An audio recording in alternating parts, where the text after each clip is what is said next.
Hi, everybody. I'm Lise Colucci. I'm one of Queen Being's life coaches.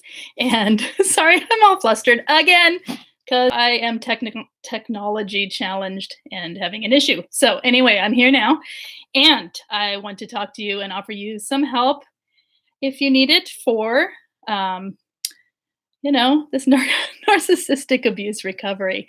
Today, I am starting a group for self-esteem. And so I have that on my mind. And so I wanted to talk to you. My question is, what stands between you? What gets in your way of your feeling your own worth? What do you think? And I have some ideas that were handed to me and some of my own, so I will talk about those. But first, I'm going to say hello. I don't like where my camera is. I'm looking all over the place, but I'm going to look over here anyway. Hi, Nicole. You are driving and listening. Hello, you be careful. Hi, Life's Revival. Hello. Look like an action figure. You can't hear me. Why can't you hear me? Can you hear me now? Can anyone hear me? Am I just like rambling and there's no volume? I don't know. And I don't know why that is. If that's the case, I'm going to have to turn this off and start over again. Can anybody, you can hear me now. Okay, cool. All right. So, I'm going to be really cheeky and move this camera. Oops, sorry. Okay. I wish I could figure out how to do Life with Lise is chaos. Sorry, guys. Okay, get this out of my way. That's better. I can look at you. Anyway, that was making me crazy. Anyway, so here we go. Self-esteem. What gets in the way of your feeling your own worth?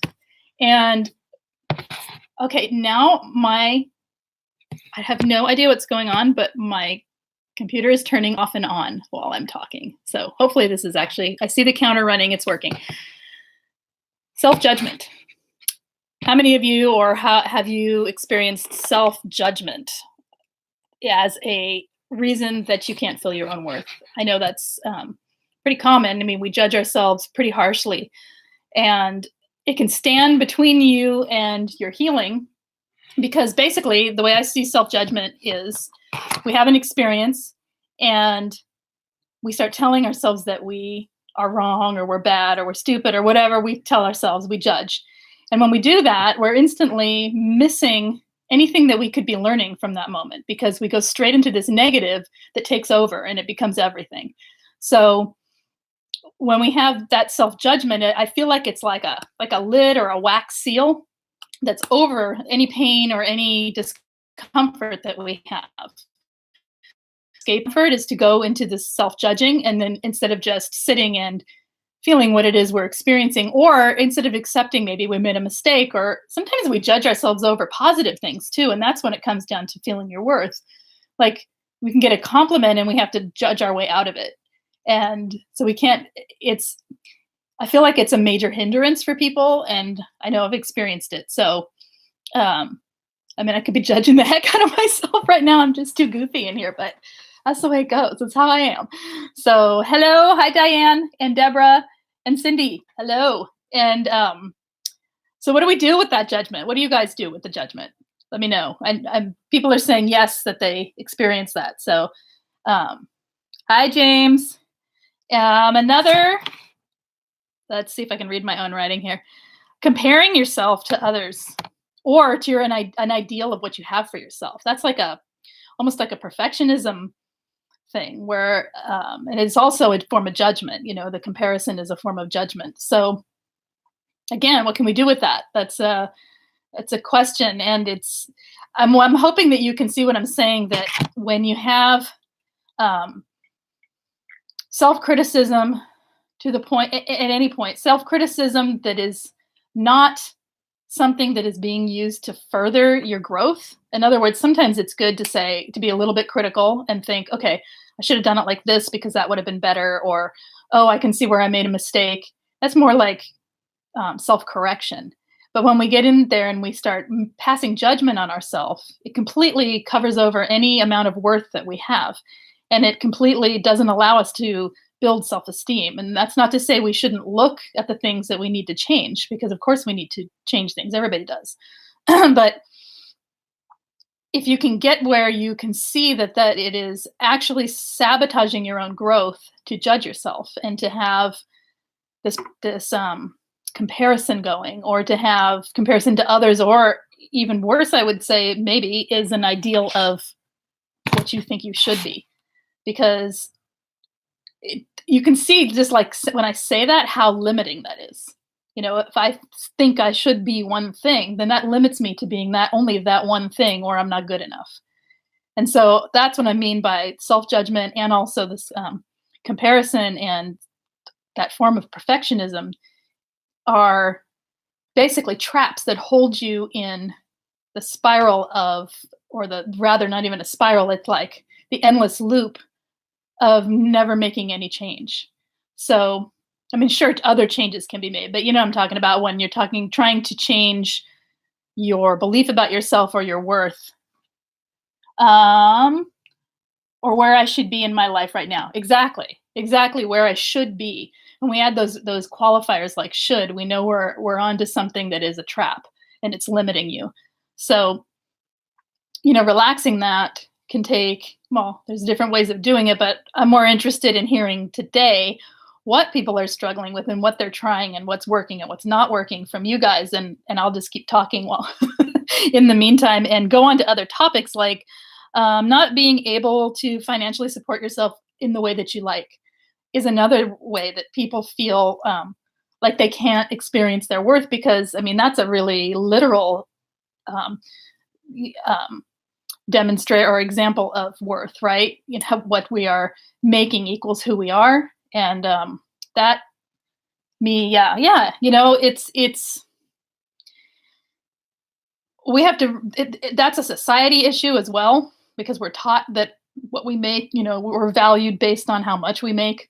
But at the same time, it does feel good to be able to take care of yourself on many levels, and financial is one way. So, I mean, for something like that, I actually do have advice, and that is to find ways that you are taking care of yourself, that don't include money and don't include finances, so that you can see that you are valuable in other ways. And at the same time, open yourself up to ideas of what you do want to do. Maybe there's something you haven't even thought of, or maybe you're in the middle of working on that, and so it can help inspire you. Because when we start placing the judgment, again, back to the judgment, it basically puts a lid on anything good that can happen, because we're basically, with the judgment, we're saying this is all there can ever be. This is how it is, and this is all there can ever be. Is if we can let go of the judgment or find ways to restate those beliefs, then it opens up more possibility, and we reframe. Is it making sense? It is making sense. Good. You're having a really hard time with that right now. Yeah, I think almost everyone can relate to that feeling of not having the ability to support yourself. If you've ever had that happen, or ever even just thinking about it, I think it scares people a lot. And yeah. And so it makes sense. Good. Finding ways that you are taking care of yourself, so that you give yourself the positive boost, and then keeping your goal set on what's next. Because it's in those questions, it's in the questions that we start seeking new ways. It's when we think we know, and we think we know through some negative belief, then it completely limits you. Hi, Darla. You made it. Let's see. Another way is negative self-talk, and that one's that is actually can become kind of fun to combat because that one, the negative self-talk, while it feels impossible to change, is totally possible to change. It does require effort, and it requires noticing what the negative self-talk is, I think. Noticing what it is, and shifting to a new belief. So you start getting really good at creating new beliefs and expressing them to yourself in your head, or out loud. Affirmations, that's why those are so powerful for people. That negative self-talk is totally limiting. I mean, what we're talking about here are limiting beliefs, really. Limiting beliefs that hold you at a distance from even witnessing and even having an idea of what your own worth is. Cindy is saying, on my own, first time ever, and making enough to just support myself, not even any extravagance. Yes, but you're on your own. and you are doing it. And, if you basically, if you put a positive, I don't even want to say positive, a more open mindset toward life, then you can create more coming towards you, if that makes sense. So if you want more than where you are now, I mean, this is kind of, I don't know. You like creating new beliefs. Isn't it fun? Once you start doing it, it can be almost a game to play with yourself. And really, when you start creating the new beliefs and you start learning to restate those negative beliefs and the negative self-talk, you almost create a sort of mental game with yourself, and it can be, it's very creative, really. It is a way of being creative and expressive within your own mind. It's great, and it can really help you open everything up. Um, yeah, isn't it? It is fun. Another another thing I thought of was that people that, myself included, I don't pay attention to my self worth. I just don't pay attention. I don't pay any attention to just go through life, doing my day, and I don't pay attention to my value or my worth. It's not like I sit around thinking about how much am I worth. It really, I think if we can open ourselves up to paying attention and grow some focus for attention toward oneself. And that's why I get so, big on self-care. But I think that can start to build an awareness of your worth. And so then you can see where these limiting beliefs start coming in and work with them. Focusing on the negative, that's again back to negative self-talk, but focusing on the negative outside of yourself, even like, I mean, we have to pay attention to things, right? We have to pay attention to politics. We have to pay attention to what's going on in the world around us. We have to be socially conscious. We have to pay attention to these negative, darker things in life. But the thing is, if we're focusing on them all the time, instead of also seeing what's good in life, then again, it can be hard to even feel your own worth, because you start to feel it's kind of nihilistic and it's kind of diminishing as a human.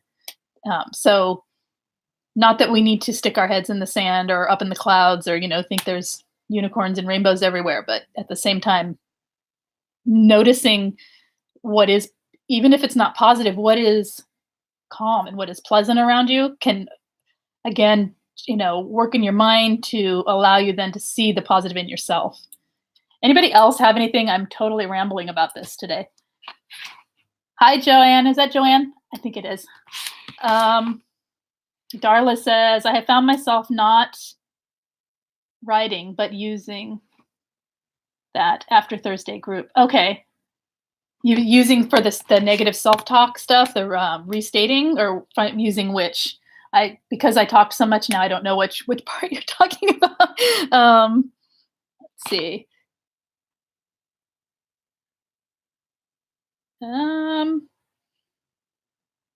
Oh, another one was revisiting past mistakes. Revisiting past mistakes can totally keep you from seeing your self-worth, because you get locked in the loop of like ruminating over what you did wrong. And again, that comes back to the judgment, but it's a different form of judgment. It is an actual thing. You can actually put your finger on the reasons that you're not worth anything, because, or that you're not good, or you're not enough. In your own mind, you can put an actual reason to it, because you can say, see, I did that like 5 years ago, and yesterday this happened, and going back to these past mistakes.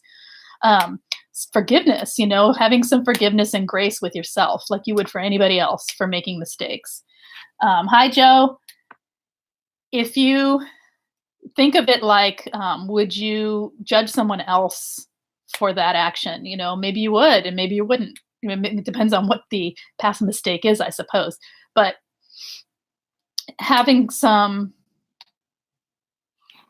right, using, Darla says, using and instead of but. Yes, that's a good one. Thank you for saying that. Changing the, I could do this, but, or, well, yeah, that was good, but, to and, like I could, or I can't think of an example. Help out here. Give me an example of an and a but. Like, what do you say to yourself and talk yourself out of it with the word but, and turn it around by using the word and instead, and see what happens. Try it for like a week and see what happens. It's pretty amazing. Um, what was I? Why are we harder on ourselves than we are on others? Asked Diane. I don't know. Honestly, I don't know. I'm working. Do you need something? And so apparently, okay, I'm working. Sorry. So, why are we harder on ourselves than others? Because programming, a lot of it. I think a lot of it's programming that we were taught to accept. We were taught to, um, we were taught to, well, I think partially it's programming in a way that isn't like, doesn't necessarily have to come from a toxic upbringing, but if you're taught to have accountability, but you're not taught to do so with grace and compassion, then of course you can start seeing in a child's mind, or as you're growing up, of course you can start seeing mistakes as things to be fearful of or in trouble for, or um, you know um, it makes sense to, I'm losing it here. Sorry, I got lost in a thought. Making a mistake. I'm going to go on and I'm going to come back to that question because it's a really good question. And for some reason, my brain locked up. And connects the ideas. So we start with a positive. Yes, using it connects to another positive statement. Exactly. Using and is pretty powerful. I like it. And using but cancels the positive. Absolutely. Using but is like saying, here's this amazing thing, but yeah, it can't happen. This is like the day of chaos here. I don't know how your life is, but mine is chaos today. I guess 4:00 is not my hour.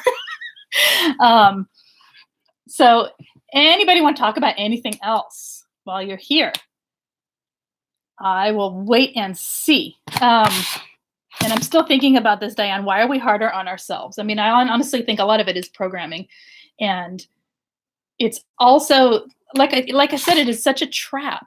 It's like a way of, I think it's an escape. It's an escape from having to make change. And I think we're uncomfortable with change because we get set in a rhythm, we get set in a loop, and that loop in our heads. Sorry, I'm having like children knocking on doors. What are you saying here, Darla? Examples: I want to go no contact, but I suck at it. Oh yeah, right. I want to go no contact, and it's hard. It's okay. Then that gives you an option. It gives you more than an option. It gives you like an open freedom to accept that it's hard, and creates acceptance. That's what it is. And creates acceptance, and but negates the positive that you're trying to say. Why am I swinging a pen around? Yes. Instead, I'm going to say I try to go no contact and I need support. I love that. Yes, and recognizing what you need with that and is amazing. It's pretty powerful. Yeah. Joanne, I guess it's easier for us to be easier on others than ourselves because we have a blueprint image of what we should be able to do. Absolutely. If our work is beneath our own standards, we let ourselves down. That's true too. And I mean, the perfectionism element of, and the, like I was talking about earlier, the comparing yourself to an ideal that you have for yourself. As I think that is what you're pretty much saying there. I have this ideal of what I should be and how I should function and how things should be according to the way I perform or work or whatever. And then if you don't meet up to that standard, you're comparing yourself to that ideal. And it doesn't, if you think about it, that really doesn't give you freedom to be human, and it doesn't give you any freedom to grow. I mean, when we think about these things and kind of break them down, you really see the limitations they create, I think. Whereas if we just said, okay, I didn't meet my standard that time, and then we use the and that's okay. Or, and I can see where I can make improvements. And, um, it, it just, I feel like creating open, taking the limits away, taking away the limits that are holding us back from moving forward and finding our worth can be pretty valuable and important. So today I'm just kind of examining what those things are. I'm thinking about it as I am going into this self-esteem group and working with people with this stuff. So true, it's hard. Yeah. At times I don't even think about that. I just go create cool stuff with 100% fun and value. Absolutely. Yeah. I know, cuz sometimes it's just you don't even get hard on yourself. Is that what you're saying? And other times it's not meeting up to a standard. Right. And if we could just be in that free space of it just being fun, and then that is the value of it, or it being, you know, doing the job is the value in itself, not the, I mean, we want to have a standard, of course, or else we wouldn't be slacking all the time, right? But yeah, it's I think that's it, Diane. We haven't been taught how to balance having a standard for ourselves versus having a rigid standard for ourselves that cannot be broken or else. So I think it's just a lot of it is, some of it's society, some of it's parenting, and some of it's just being human. I think most people are pretty hard on themselves. So, anything else anybody want to talk about? I am seeing. I've got probably minutes here before the house explodes with noise. So, let's see. I don't know about you guys. Kids home from Thanksgiving. I love them, and they're so loud. So, because now it's not just mine, it's mine and like all the neighbor kids all trampling up my stairs. We'll find out what happens next.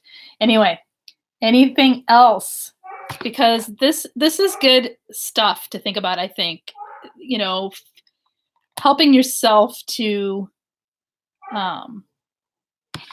work with these limits and sort of like pop the top off them, and opening up to a more positive, good luck with the kid mayhem. Hoo-hoo.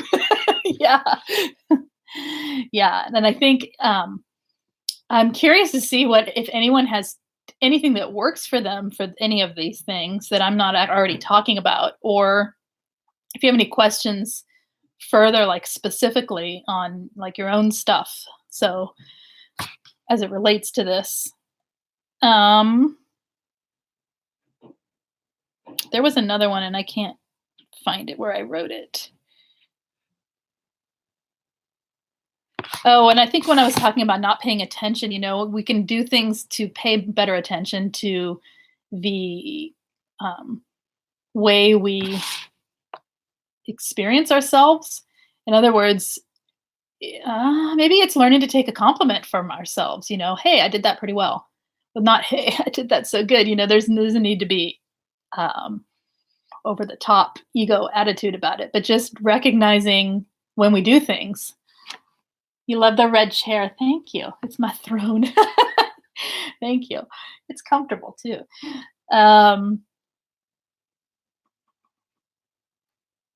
Four. Message retracted. Oh, that's fun. I didn't know you could do that. Retract a message. Okay. Typo. Sorry. That's okay. I like that. I learned something new. You could retract messages on there. Anyway. Yeah, I forgot what I was talking about. What was I talking about? It's funny how scattered I am in here. Oh, and then I see what's happening. Is it flashing? Because it's totally turning off and on my end.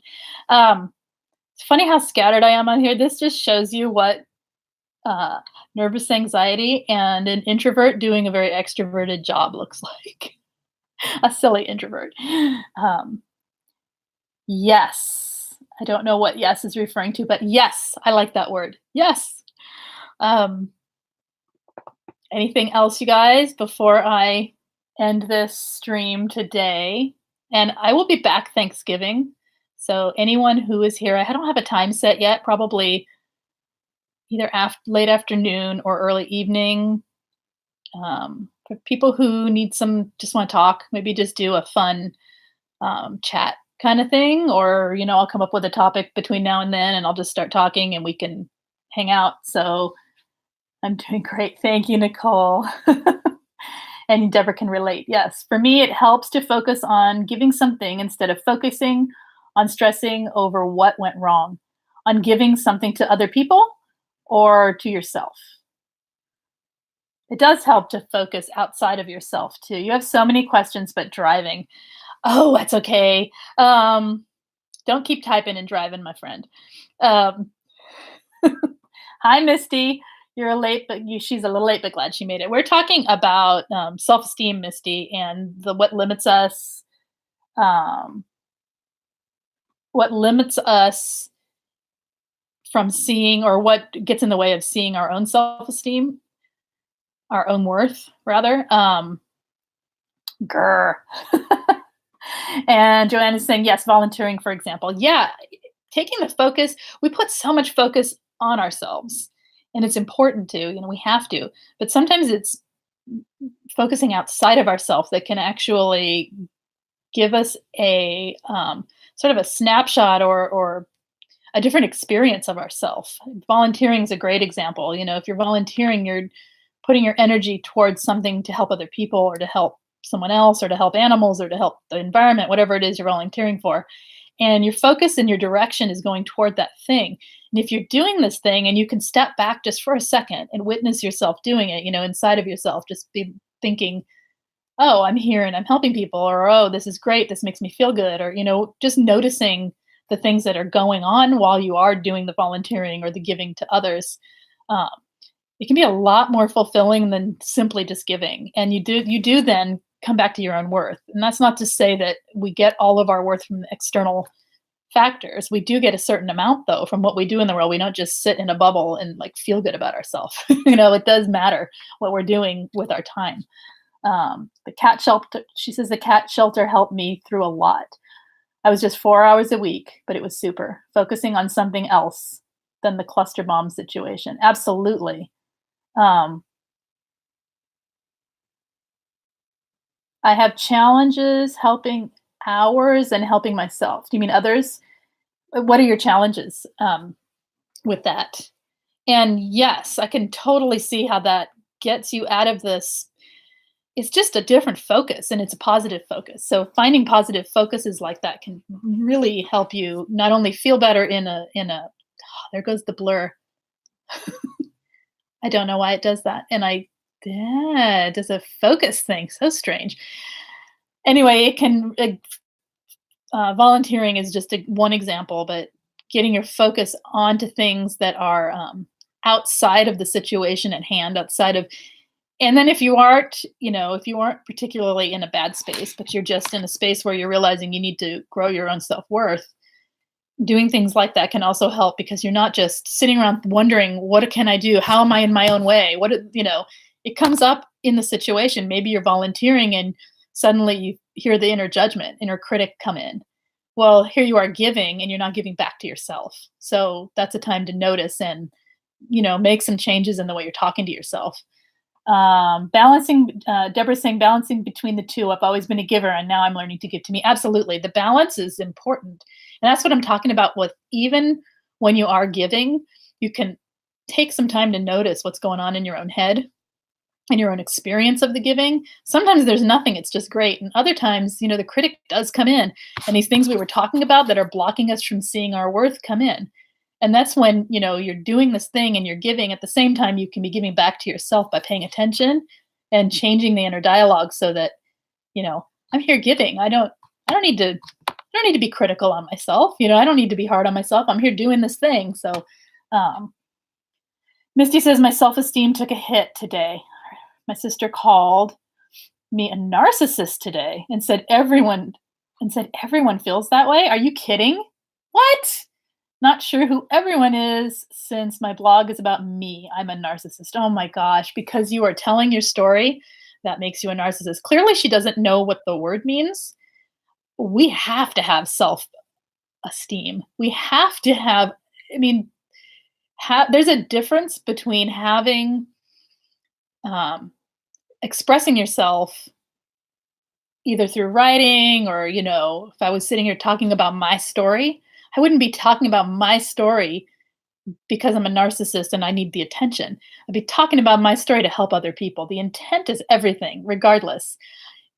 I could sit here and someone could sit there and do like a beauty show, whatever, and be completely gorgeous and beautiful looking in the mirror. That doesn't make them a narcissist. It means they're trying to show other people what they do so other people can help themselves if they feel like it to look however they want to look. It's not, that's really frustrating. I'm sorry, Misty. That's super frustrating. They clearly don't understand not only what you're doing and what you're doing with your work and your coaching and your trying to help people through divorces, but they don't understand the word narcissism and what it actually means as a disorder. You know. Anyway, sorry. Uh, it's 1:30 there. Oh goodness. Go curl up, my love. Have a nice day. You have a nice night and sleep well. Excuse me. Not a joke. That's yeah. And Misty says that's exactly why I do my blog. I want others to know they're not alone. Exactly. There's a point where you just have to. What did you say? You said it took a hit to your self-esteem. Talk about that. How did it affect you in yourself with your self-esteem? Did you believe it? Is there a part of you still believing it? How is it affecting you? That makes me curious of because you're actually what's important here. You're the one sitting in the room and talking to me. So you're where I can give my attention. But they obviously need some education, but I guess that's up to them to want to seek it out. They don't get it, right? They don't get it. And I'm wondering how it affected your self-esteem so I can say more to that particular part because that's what we're talking about here. And I can guess why that happened, obviously, but I'm going to give you a second to reply here if you feel like it. If you don't want to, that's fine. I'm going to have to go in a few minutes anyway. Just watching the time. Anything else? Here we go. Deborah is saying it's the lack of understanding that your sister has. Family is hard. It's really hard. No, Misty doesn't. You do not believe it. I don't like the way that I handled it. All I could say after that is F you instead of having my head on straight. You know what? It's that time of year. It's okay. That word's been going around a lot and you know it. Having a reaction to something that you feel strongly, they basically attacked something you're doing. Not only are you doing this to help other people, you're doing this to heal yourself. And you're doing this blog to, well, of course, help other people, but it's also part of your mission in life and your business. So she pretty much attacked you on, well, I just counted 5 fronts on my hands while I was tallying that up. She didn't just attack you personally or like some crazy jab, but that attacked you on levels of your life that you're actually working toward. So yeah, that's kind of, I think FU is pretty much appropriate in that situation. You wish you could have calmly walked away. There will come a time when you can calmly walk away or not. You are who you are. It's okay to be who you are. If your response is, fuck you, then that's what it is, right? That's okay. Sometimes that's what it takes. It is sometimes what it takes. Sometimes people need to hear that they are just being way off. And yes, people don't listen when you cuss half the time, but sometimes they need it. I don't know. Triggering thoughts. Nicole is saying triggering thoughts really hit me sometimes. That's where I can change my thought and not attach it to my worth. I can tell you that I've always sought out people's acceptance in 2nd grade. That's true. When we are looking for external validation and we're seeking acceptance, that's not the place to find your worth. That's the place to find maybe your social position and how you stand with other people, but it really has nothing to do with your worth. Of course, we want the validation. Everybody likes to hear, nice things about themselves, but you're right in that that is a limitation because it's again another limitation that it's not going to take you down the path you're trying to get down. Of course, that's why you're seeing it. So that's good to keep working with finding ways to validate yourself. And Also, surrounding yourself with people who do believe in you. That can be important too. Sometimes we seek external validation because we have a habit or a pattern of seeking it from the wrong people. Because there's plenty of people. I mean, I think you're amazing, and there's plenty of people out there who do. So, surrounding yourself, not so much like you need a cheering, you need, I don't mean like a narc harem. I mean supportive friends who will call you on it when they need to, but can also support you in kind of a genuine way to be who you are and accept you. So, used to equate people's approval with my worth. Absolutely. And that's a hard one to break, but I think you're getting there. Absolutely. And Deborah's agreeing with you, Nicole. When you don't get it at home as a child, I think we seek it from others. I think so too. Or if you get it intermittently as a child, or sometimes even when I think a lot, it's a pretty common thing to seek approval from other people until we stop and look at it, till we stop and realize that it is limiting. It's limiting our ability to be any better than we are right now, really. Darla's lyrics, you are what you love, not who loves you. Absolutely. I said that word a lot today. Indeed. That one's for Sarah, who's not here. But um, I hear you, Darla and Nicole. Deborah saying, yeah, it's so. What do you do for that, Nicole? Can you talk? Hopefully you're not driving now. You're just, yeah, it seems like you're not because you're typing. That tough love really was damaging, isn't it? It is. It is. And we get that way with ourself too. Um, you're a cute little girl, but you're chubby. Ah, that's what you were told? Oh, come on. That wasn't okay. Yeah, it wasn't. That's not okay. No, I'm parked. Okay, thank you. Thank you for telling me. I do not want to be, I don't want that going on. Yeah,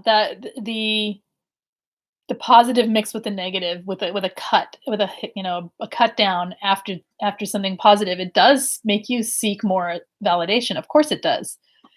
Thank you, Lisa. I posted the blog and span if you want the whole story. Okay, I'll go read it. Not right now, obviously, but later.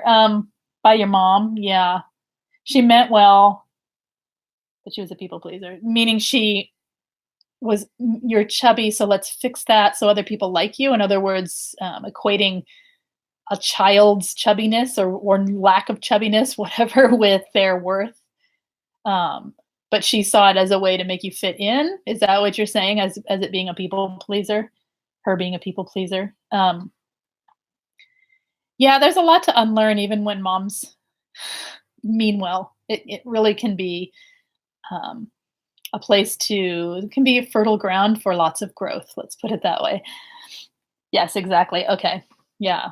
Yeah. So we're also not what we look like, right? We're not the sum of one thing. We're the sum of everything. Like everything we do and who we are and the way I mean, I see each and every one of you as amazing, beautiful people because you are striving to make changes in your life that not only affect your well-being, but then will affect the rest of the world. Because everyone around you will benefit from your becoming strong and um, finding your worth. If you found your worth, if you are able to feel what you are worth, every single person that crosses your path will benefit. It's just the way it is. I mean, people, I don't know. That's all I got. Misty says, I want to mother all of you that had bad moms. My mom was not a narc. I only married them. Right? Only married them. That's all. Yeah, I know. I know that. I know. Um, Nicole says, be like Amy or Becky, be skinny because you're beautiful. Okay. But not to combat the bullying. She used to shove food in my face. But to combat the bullying. She used to shove. So is this weird mixed message that you were getting, right?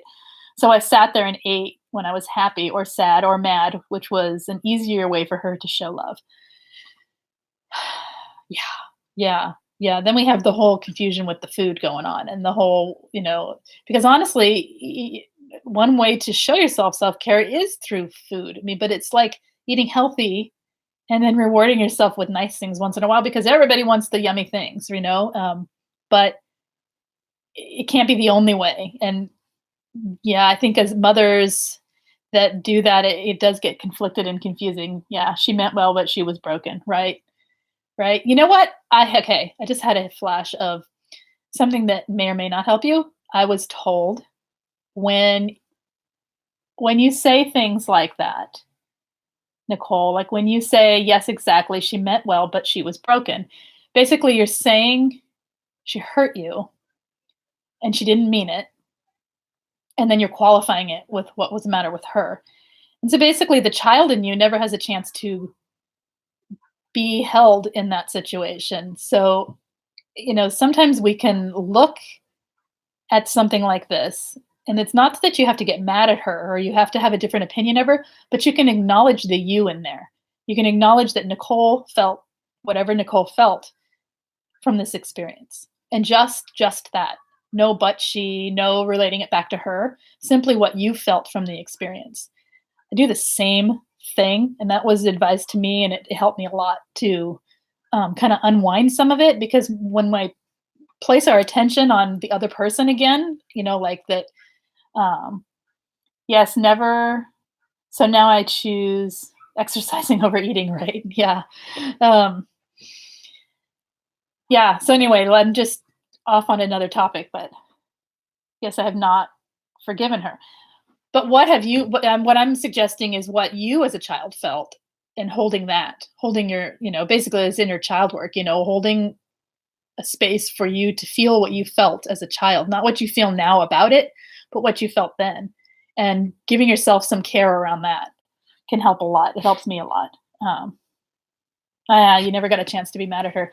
Diane's saying, yes, it's so hard when the hurt wasn't intentional. It is hard. And it's even hard when it is, and you see the reason why it is. I mean, it's just hard to be hurt by other people, and it's um, hopeless and worthless. That's what you felt as a little child, or that's what you feel now looking back at it. Alone and isolated. Yeah, right. Yeah, I read you that thing from this book in the group about holding. I don't want to read it out loud here because it's somebody else's book, and I haven't asked him for permission to like start reading excerpts from his book. But holding yourself in breath, breathing around the space that hurts. Those emotions. Who's there to hold her is you right now.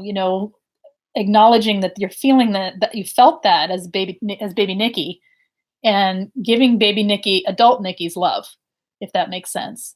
Um, and sometimes that's through, just breathing. And what did it say? And when he wrote, breathe into the pain as a mother holds a child in its arms. So, you can do that for yourself.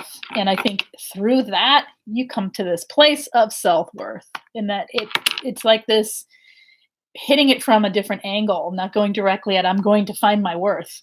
But when we do these things to help ourselves and to love ourselves, we are actually building that sense of self-worth. So I think as children, we didn't have the language to identify our feelings. Absolutely. And when we didn't, um, and then when we look back from now, where we are now, we start to identify with what we feel now about what it was for us then. So sometimes it can be a trick to like let go of what we feel about it now and actually go back into what it felt like then. So, but as adults, we can now identify with the feelings. Yeah. And we're left to work through the events. We can, and I think we identify with them as adults. That's what I'm getting at, is we identify with them from where we are now, not what it was then. And sometimes for me, it's a matter of letting go of how I identify now and placing the focus more on what I felt then, and then working from there to heal it. So, um,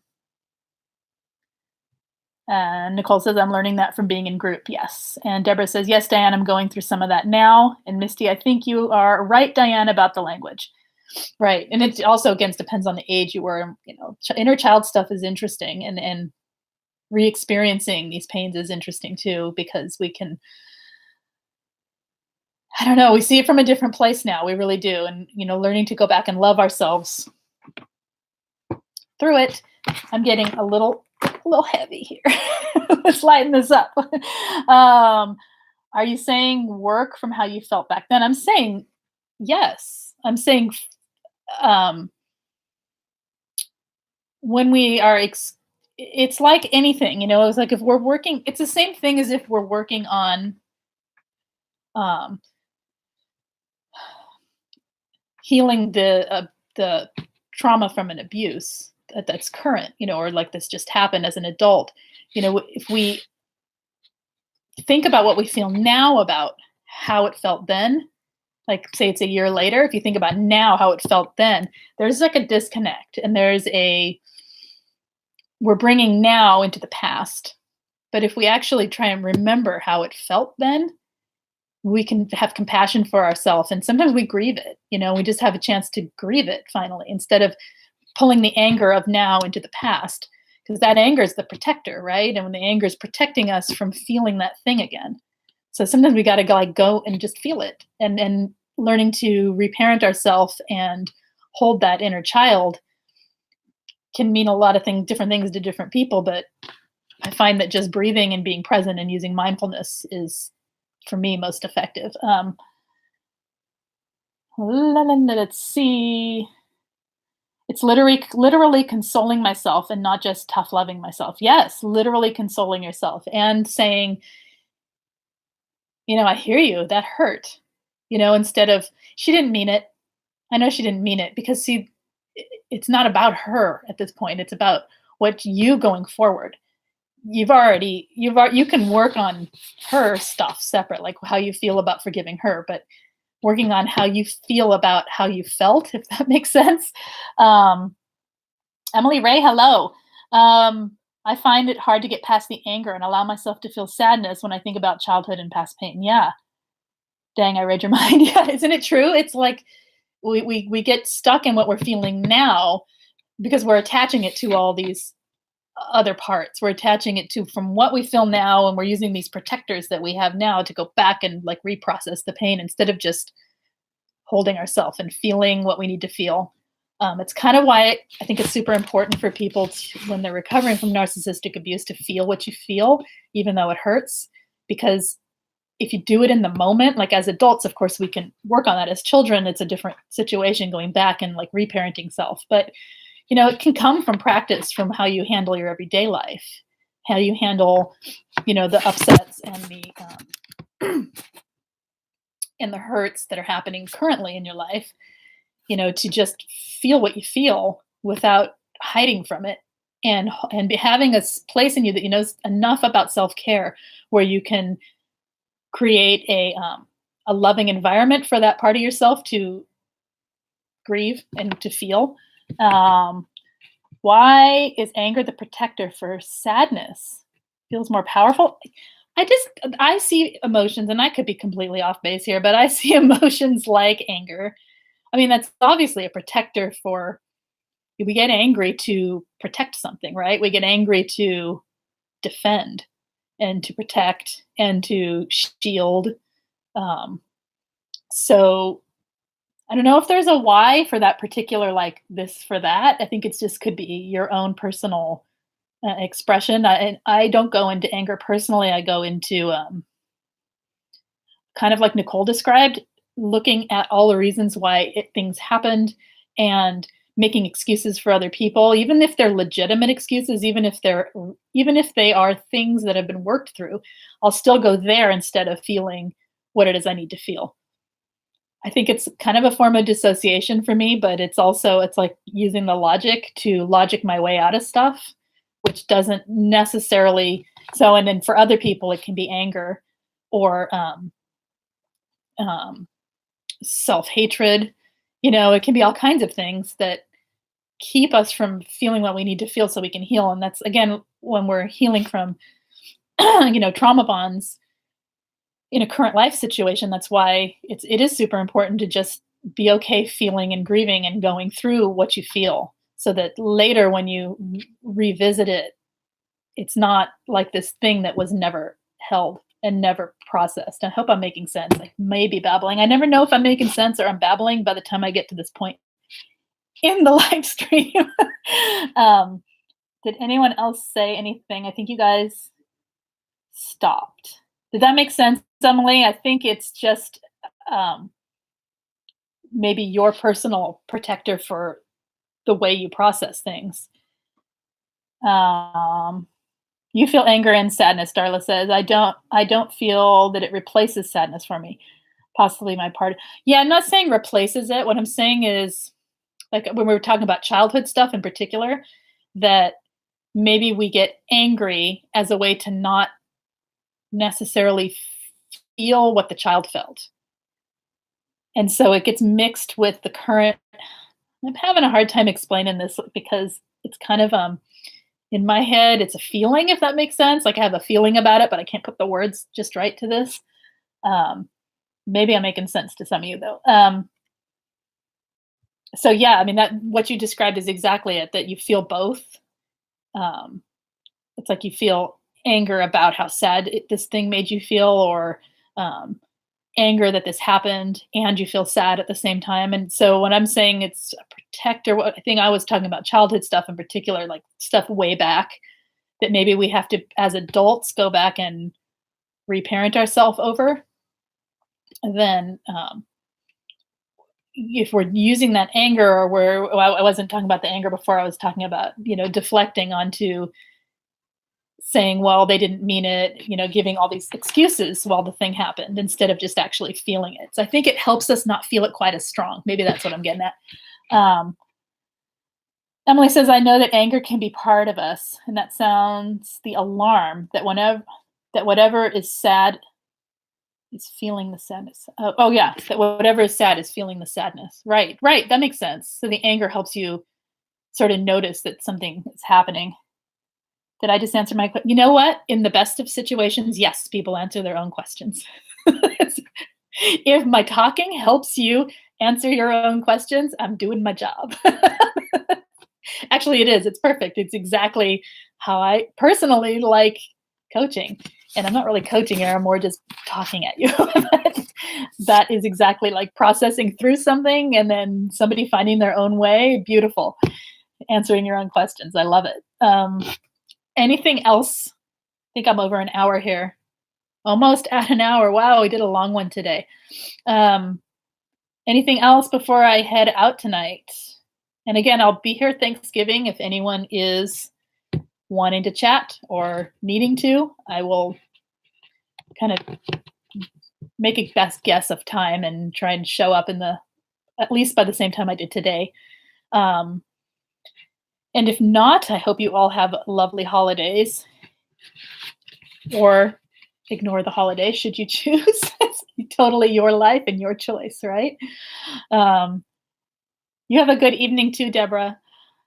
I think that's it. We have self-esteem group coaching starting in an hour, and then again on Fridays. So Mondays and Fridays, 6 p.m.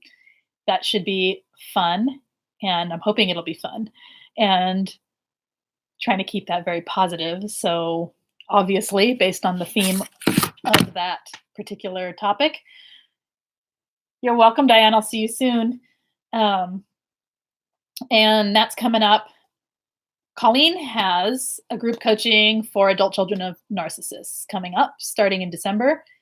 And if anyone is interested in that, head over to SPAN for the information, or the information will be on Queen Being as soon as the course is listed as a place to sign up. Kind of run the same as my groups, but Colleen will be doing it, and she'll be doing it her way. So I don't know all the details yet. We'll have that soon. Thank you, Misty. Thank you for what you said, and I'm sorry that happened. It's lousy to not be supported by your own family. That's just, and people aren't going to get it. They're not going to get it, and I'm sorry. But you have other people who do believe in you. You know that, right? And you can believe in yourself. And that's what matters, right? I think that's it as far as the stuff coming up this week. Yes. So good night. I'll talk to you Thursday. Bye-bye. Here we go.